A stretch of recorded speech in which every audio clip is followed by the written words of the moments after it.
Viral Siddique মসজিদের দান বাক্স চুরি করতে গিয়ে জনগণের কাছে হাতে নাতে ধরা খেয়েছেন। এর পরবর্তীতে প্রশ্ন করছে জনগণ, আপনি কয়টি বিয়ে করেছেন? দান বাক্সে কত টাকা ছিল সেটা নিয়ে জনগণের কোনো ধরনের আক্ষেপ নেই, তবে তিনি কয়টা বিয়ে করেছে সেই প্রশ্নের উত্তর জানাই যেন জনগণের মূলত কাজ ছিল। সিদ্দিকের বিরুদ্ধে যে চুরির অভিযোগটি উঠেছে, আসলে কি সিদ্দিক দান বাক্স চুরি করেছিল?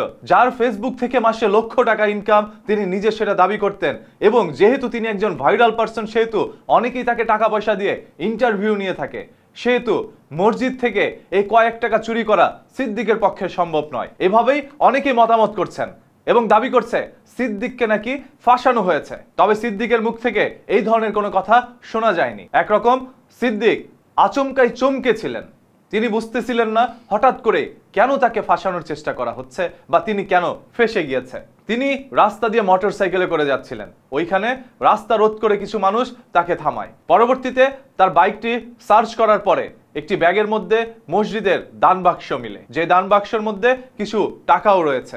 এছাড়াও সিদ্দিকের সে ব্যাগের মধ্যে ছোট ছোট কাগজের কিছু ব্যাগের মধ্যে আরো কিছু টাকা পাওয়া যায়। এত টাকা সিদ্দিক আসলেই কি চুরি করেছে? আর যদি চুরি করে নাই থাকে, কেন মানুষ সরাসরি তাকে এই ধরনের প্রশ্নগুলো ছুড়ে দিচ্ছিলেন যে সিদ্দিক দান বাক্সর টাকা চুরি করেছে? এই সিদ্দিক এর আগেও অসংখ্য বিতর্ক সৃষ্টি করেছে, এর ফলেই তিনি ভাইরাল হয়েছে।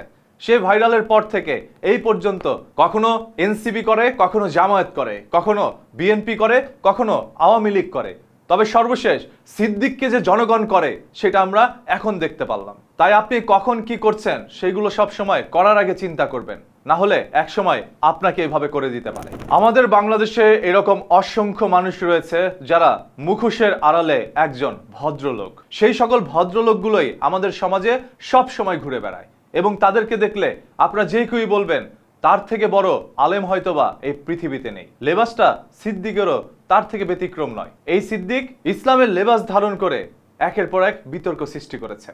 সর্বশেষ তিনি যে দান বাক্স থেকে টাকা চুরি করবে, এইটা আমাদের কল্পনাও ছিল না। আমরা জানতাম এই লোকটা হয়তোবা আত পাগলা, তবে সে যে আসলে একজন চোর সেটা আপনার কল্পনারও বাইরে ছিল। এখন আমার এই ছোট্ট মনে ক্ষুদ্র একটি প্রশ্ন, মানুষ তার কাছ থেকে দান বাক্স পেয়েছে, প্রশ্ন করতে পারতো সে দান বাক্স নিয়ে, তবে মানুষ কেন বারবার বলছে তুমি কয়টি বিয়ে করেছো, তোমার বাসায় কয়টি বউ রয়েছে? এখন তারা কি দান বাক্সর টাকা নিতে চায়, নাকি তারা তার ঘরে থাকা বউ নিতে চায়? সেটাই এখন জনগণের প্রশ্ন। আপনার কাছে কি মনে হচ্ছে আপনারা একটু কমেন্ট করে জানাবেন। আর সর্বশেষ, সিদ্দিককে কি আসলে চোরা সিদ্দিক বানানো হচ্ছে, নাকি তিনি আসলেই চুরি করেছিলেন?